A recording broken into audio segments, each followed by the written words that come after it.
It's our phone-in segment, and I hope you've gotten your phones close by, because today we're going to be talking about the Armed Forces Remembrance Day. And this year's theme is recognizing the sacrifices of our fallen heroes, a call to action for support and empowerment of veterans. Now, this theme serves as a reminder of the importance of honoring the sacrifices of our brave men and women. According to latest statistics, as of 2024, Nigeria has a total of 1.8 million veterans, with many of them facing significant challenges in reintegrating into civilian life. Now, unfortunately, many of these veterans struggle with poverty, unemployment, inadequate access to health care and education. The statistics are alarming. 30% of veterans live below the poverty line, 25% are unemployed, and about 40% lack access to quality health care. The Nigerian government has established various initiatives to support veterans, including the Nigerian Legion, which provides financial assistance, health care and education to veterans and their families. However, despite these efforts, many veterans still feel neglected and abandoned. So today, as we commemorate the sacrifices of our veterans and our fallen heroes, we also ask ourselves, what more can we do as citizens? And also ask the government, proper solutions to what more can be done to support our living veterans. How can we ensure that they receive the care, support, recognition, acknowledgement that they deserve? What policies and programs do you think can be put in place to better their lives? How can we as a society show our appreciations in our own little way for their services and sacrifice?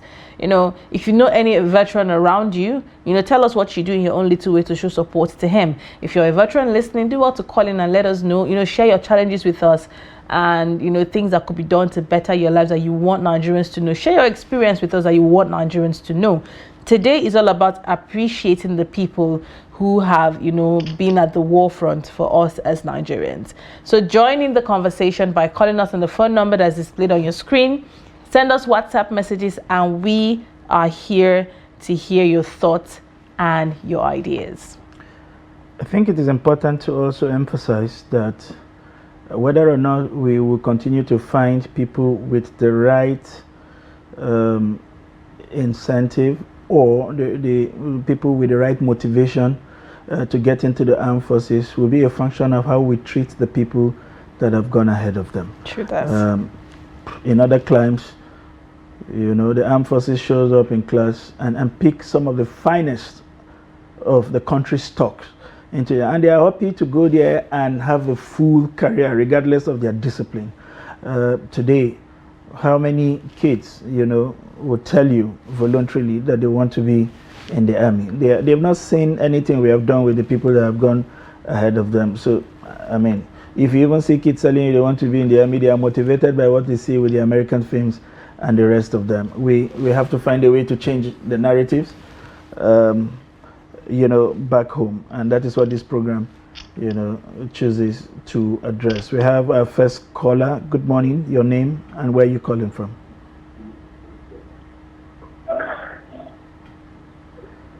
Hello, good morning. Good morning. Good morning. Tell us your name. Yeah, tell us your name and where you're calling from.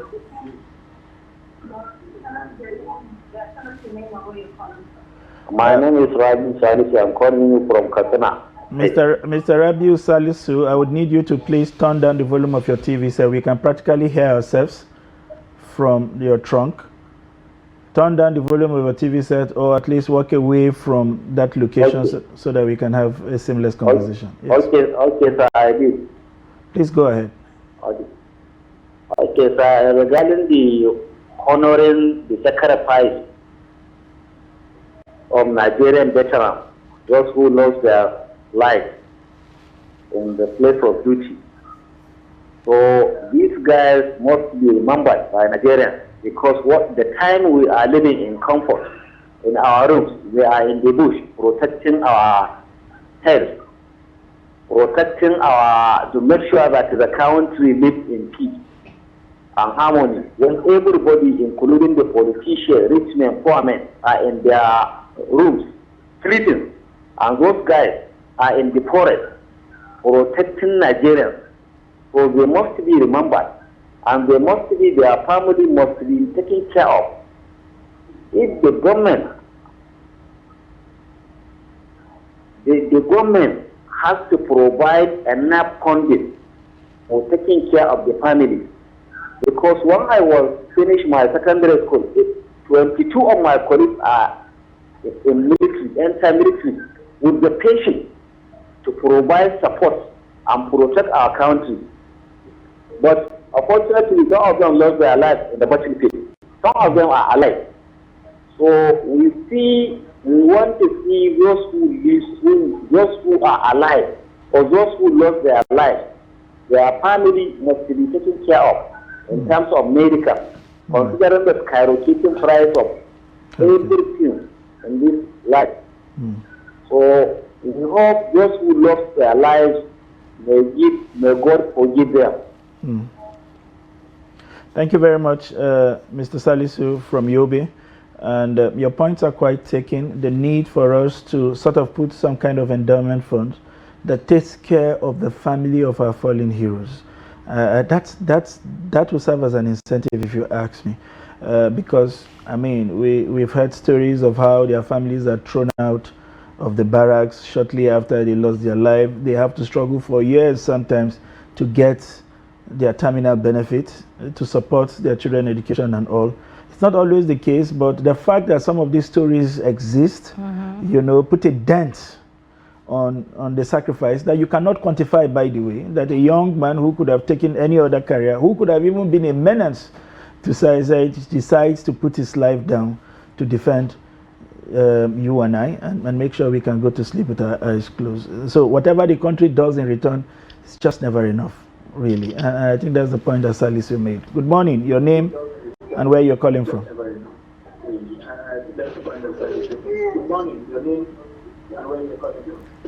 Good morning. Please, can you turn down the volume of your TV set and talk to us through your phone?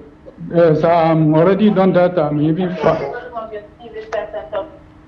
We can practically hear ourselves from your... I already do that. Okay.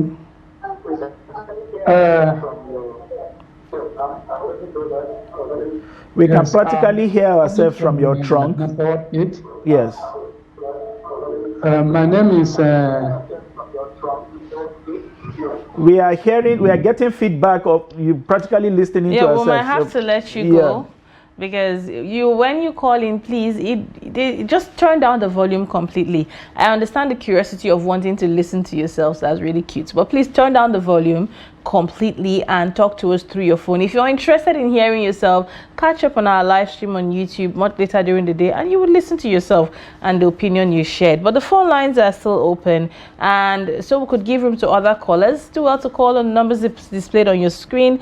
Want to know what are your thoughts on better ways we could help the fallen heroes and the veterans who are alive as well. What could be done best for their families? And he mentioned, from picking up from what he said, and I went to a military hospital. I had an opportunity of giving birth in a military hospital, and I see how they treat these military officials. It's so beautiful. But deep down somewhere within me, I know that life after that for their children and their families is not just what it should be. Good morning. Your name and where you're calling from?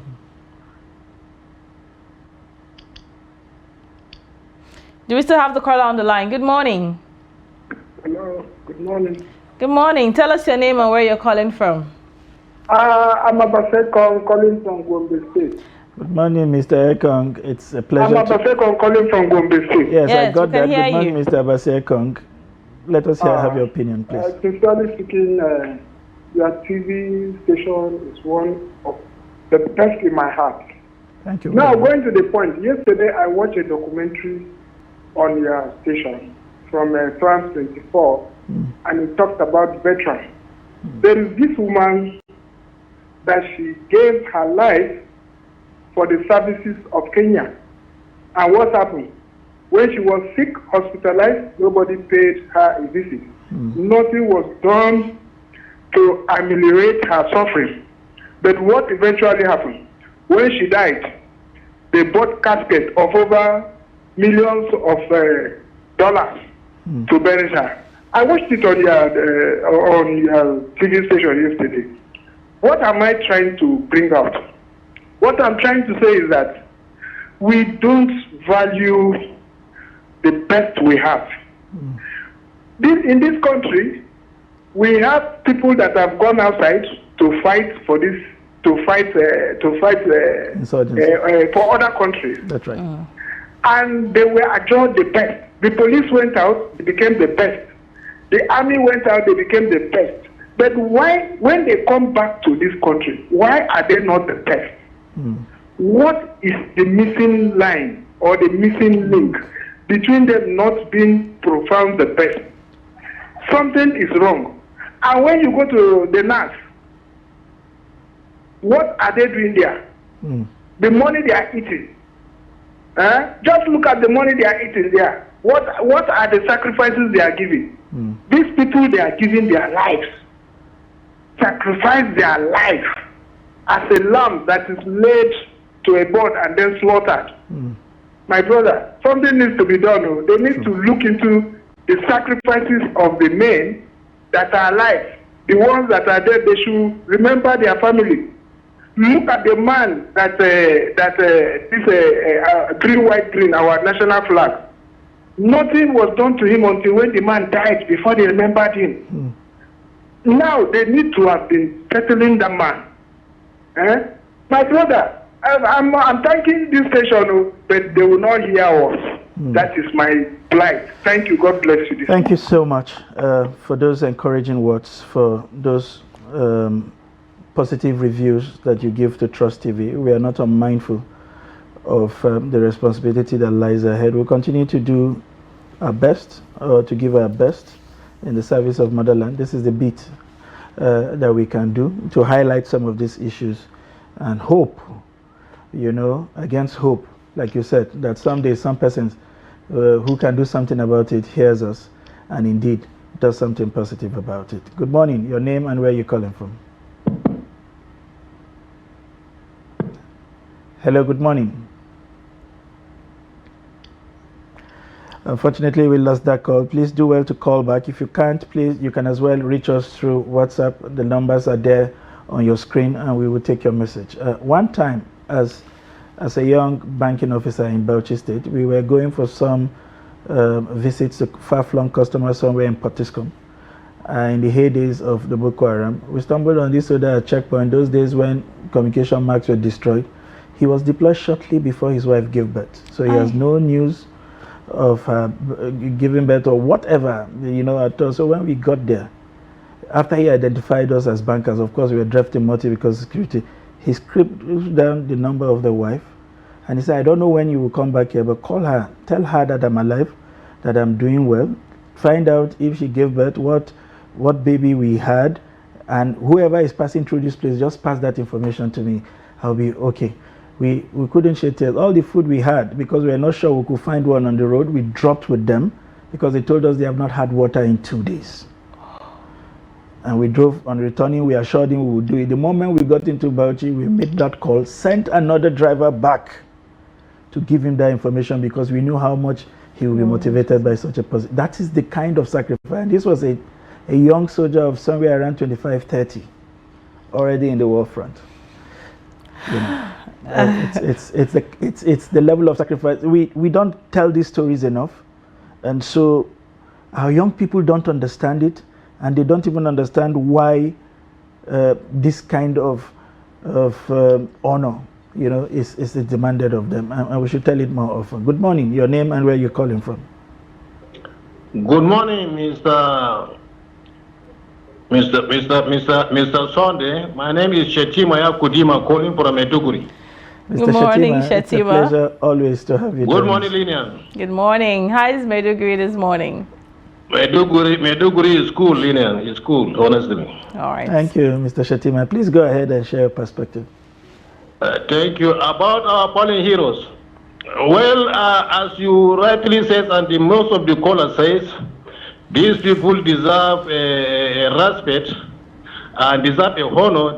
The families that are left behind, they support. They need support.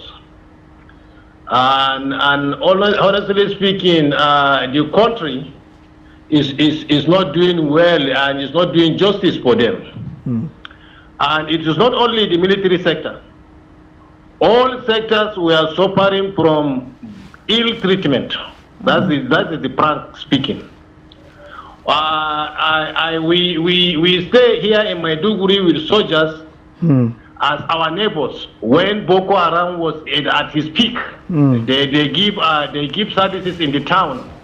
When Boko Haram's they were in concentration in the Maiduguri town, and you will surprise that a soldier will just be stationing in a place without provision of toilet, no shelter for them. It is the inhabitants of Maiduguri that they sacrifice. Some they give wood, some they give zinc, and they just erected shelter for them to protect them from sun and the rain. Wow! You can imagine somebody was on national assignment. You cannot provide toilet for him. It's a pity. True. It's a pity. True. Sometimes before they bring their food, if you see a soldier, you know that he's in need of food. True. So it's very unfortunate, and it's very you see the government they are not helping matters. Sincerely speaking, people where they are in their living room, enjoying their AC, enjoying their juice. These people were in bush. Quarreling with wild animals, just to protect you and to provide peace for you. But all in all their contribution was gone in vain.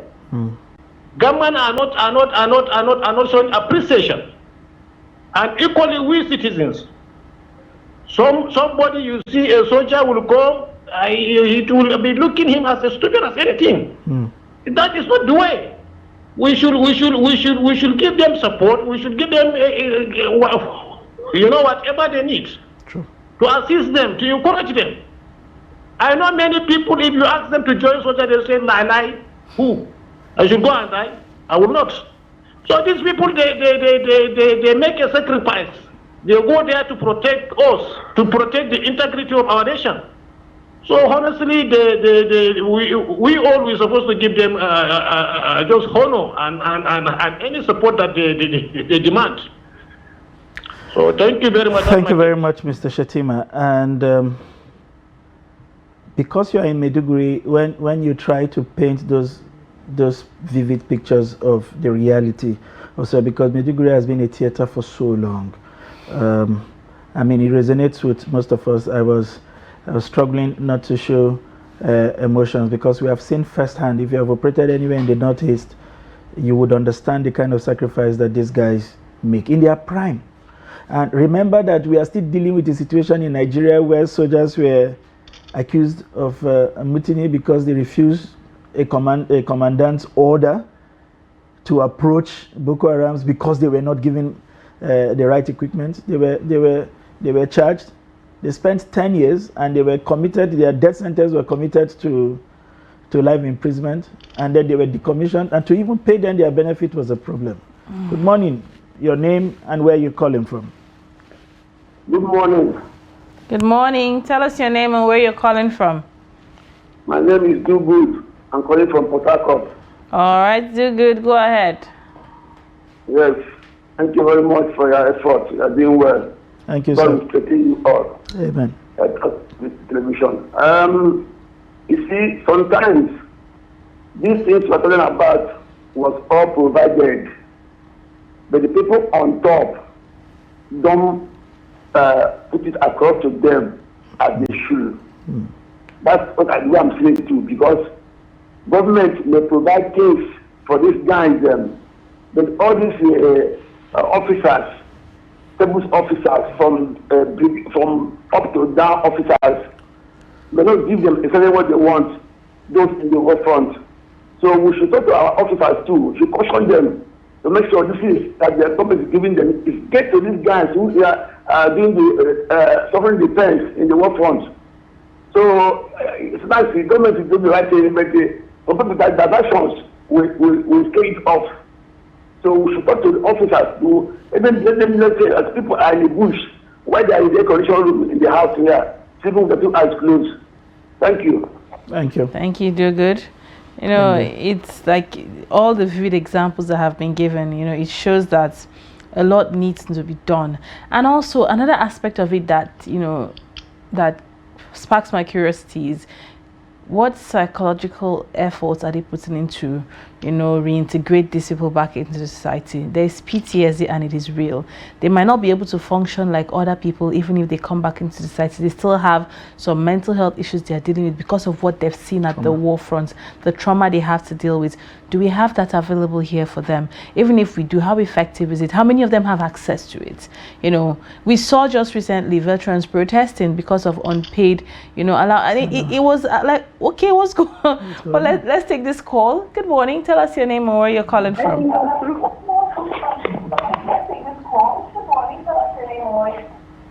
Hello, good morning. Hello, good morning. Hello, good morning. Your name and where you're calling from? How are you? I'm very well, fine, thank you. Please, can you turn down the volume of your TV set and talk to us through your phone? And then also tell us your name and where you're calling from.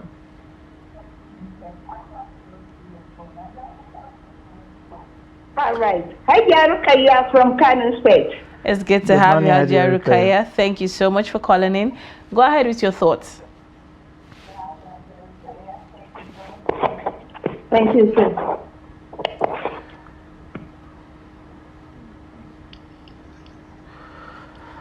All right, Hajiya Rukaya, please do well to call us back. But before you do that, turn down the volume of your TV set so that we can have a direct conversation, and that way we will not have the hitches that we just experienced. We have some messages coming in on WhatsApp. We have this one which says, "Good morning, Trust TV. My name is Ibrahim Poku from Kebbi. The Nigerian security should initiate the past armed forces, should imitate the past armed forces in tackling security challenges in the country. They should stay away from politics and face their constitutional mandate.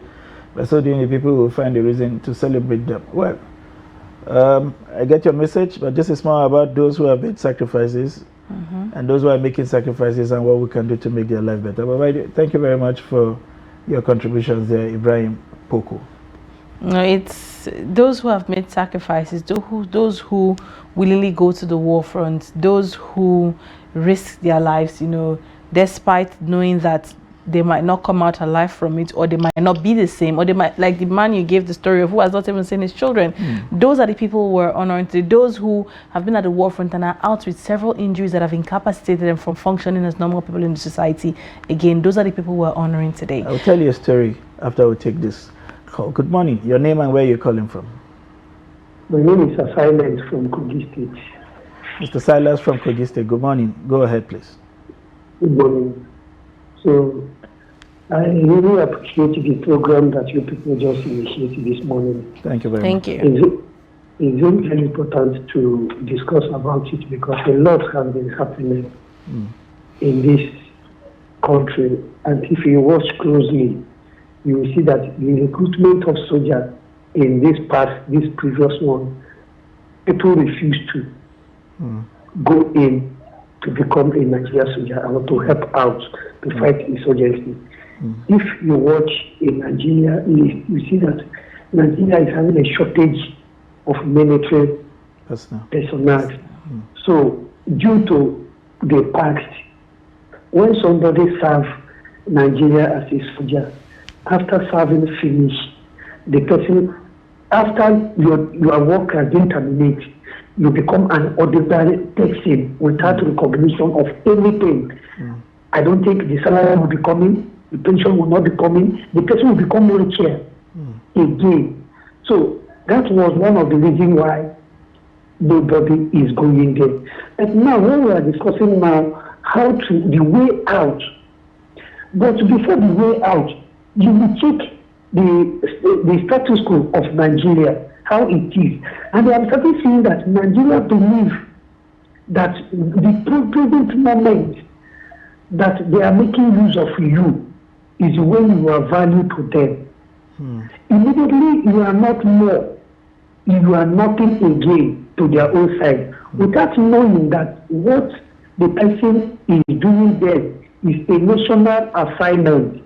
Yes, it's a national assignment if the person is embarking on. Unfortunately, the person died in the pipeline. We're supposed to remember them. they're supposed to be taken care of. But we don't care about that. What we are building is to be building house for the judges, which are going to fix us in the next power, without knowing about those that have been suffering for the country to remain one for a long time. So, are them passing a budget in the veterans or the foreign hero? Nigeria has never passed a budget to them. Nigeria is not even know anything concerning them. Okay, how can you tell me that somebody went and fight in the Boko Haram, is in the camp, is drinking gari, looking for something to eat in this Nigeria? While people in the House of Assembly are there doing whatever they want with the bill, and the additional bill on top of bill. My brothers and sisters, please, I don't want to speak the way it is. Thank you very much, Mr. Silas. Nigeria is a disgrace. Thank you very much, Mr. Silas, for making those points. While driving into the office, I've been following the issue around JAM and the House of Representatives with regards to defense of their budget and how the House queried a provision of 2 billion naira for feeding. And the man said, oh no, they didn't check the details, that there are about 2,000 staffs and we provide lunch for them because of our location and security challenge. That is JAM in Buhari. And those 2,000 people, if you calculate 22 days in a month, multiply by 1 year, you will understand why we are budgeting so much. And that feeds into what Silas is saying. And then you have soldiers in the war front. They have to drink gari at best. So we pay people to feed very well in air conditioners in the Federal Capital Territory, and then we feed chaff to our soldiers right there at the war front. Good morning. Your name and where you're calling from? Hello. Good morning. I hope you call back. I was telling you about a story. Sometimes we think these things do not affect us, but they do. I came this close to, we'll take this after this caller. Good morning. Good morning. Good morning. Your name and where you're calling from? My name is Yao Lol from Katsina State. Yao Lol from Katsina. Please go ahead. From Katsina State. Yes, I got that. Please go ahead. Yeah, exactly. Our fallen heroes, they need to be remembered, actually, looking at the nature of their work. These are the people that are always in the bush, protecting the lives and properties of the people. So they need to be remembered. And of course, as other people have said, to be candid, their families need to be assisted. That's why I just want to comment what the governor of Adamawa did by giving them 50 million naira. So I'm sure other governors will also follow suit. Then the question is, the question is that we want this money to reach those that are supposed to be given this type of money, because actually you will see that their families are in problems. True. Especially those that died well in the field. So that's my take. Thank you very much, Yao from Katsina, for that very invaluable contributions. I really would love to hear from a soldier, retired or a legend, as we like to call them, or families of deceased soldiers who can share what the reality has been for them since losing their breadwinner, to the ultimate hands of death, or who paid the supreme price for us. It will help us put proper context and perspective to our conversation. I was telling you how all of these things affect us directly or indirectly. I nearly lost my mother. I came close to losing my mother 3 years ago because she had a crisis and she was rushed to the hospital. About the same time, those 9 soldiers or thereabouts were attacked in Niger State and rushed to the hospital, and bleeding, nameless, and all of that, and they required emergency. So the doctors, because of the way the soldiers came in, had to abandon everyone with all other emergencies to try to save the life of this. Some of them were brought in pickups, bleeding, There was no first aid, nothing. They just dumped them. The soldiers were, the ones that made it out were enraged, and rightly so. Calling all doctors that were not on call to come in and save them. And the crisis of our mother escalated. Thankfully, one of my younger brothers made the decision to take her out of the place and rushed her to a private hospital where she got. This incident happened in IBB. I stand to be corrected. IBB Specialist Hospital in Niger State. So you can imagine, and with even at the verge of losing my own mother, I couldn't be enraged, understanding what these other people were going through. And some of them have had to be retired after those permanent paralysis. And like you said, there were no trauma counseling. Nobody has had to help them with reintegration or even any special skills that would then enable them survive the rest of their life. Just put them and some back of them into hit society. this crisis before 30. So what do you do with the rest of your life? These are the kind of things that we must design comprehensive programs to address, and more importantly, to continue to support those. I don't understand why you will be a veteran and have to pay out of pocket for medical expense. All right. Beats me. We're so shocked about so many things in Nigeria, but let's quickly take this WhatsApp message from Dr. Livingstone Ekanem from Jos. He says, "Good morning, Daybreak on Trust TV. I lament the unfortunate suffering of our veterans and their families, but it's only reflective of the value we place on human life as a people. If we focus on making life better generally for every Nigerian, it will eventually reflect in every sector of our national life. And I want to urge our servicemen to be on the side of the people. They should not allow themselves to be used against Nigerians demanding for a better country." Talking about creating a better life for every Nigerian, if the environment is enabling enough for businesses to thrive, we have proper healthcare services, everything is working the way it should, it wouldn't be that bad for the families of the veterans because they'll already be established the way they're supposed to be. Healthcare system is working the way it should. I admire the hospital in Asokoro where everything is free for military men, be you a veteran or currently serving. It's so beautiful. But you, the civilian, the amount you will pay.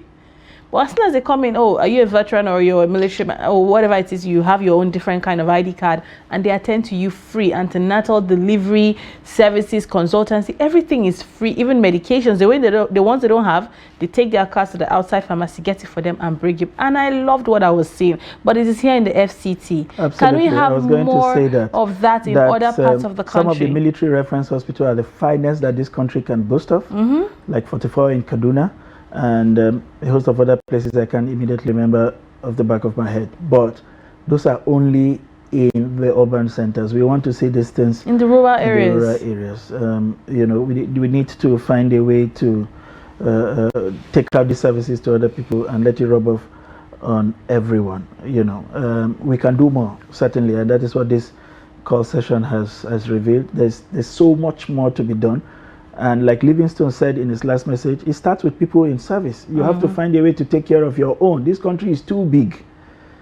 The president is concentrating on 100 other things. As a matter of fact, he's not even in the country today on a special occasion, except if he flew in this morning and we are not aware. He's been in the UAE negotiating other things for the benefit of this country. You must do something for yourself.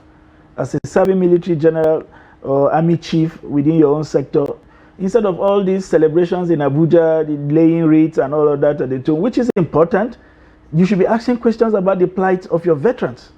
And let us see programs you do in that respect to say, okay, this year we want to take care of this, and we have done. We have signed them up to HMOs. They can now receive free medical care, and that is our own way of celebrating in 2025.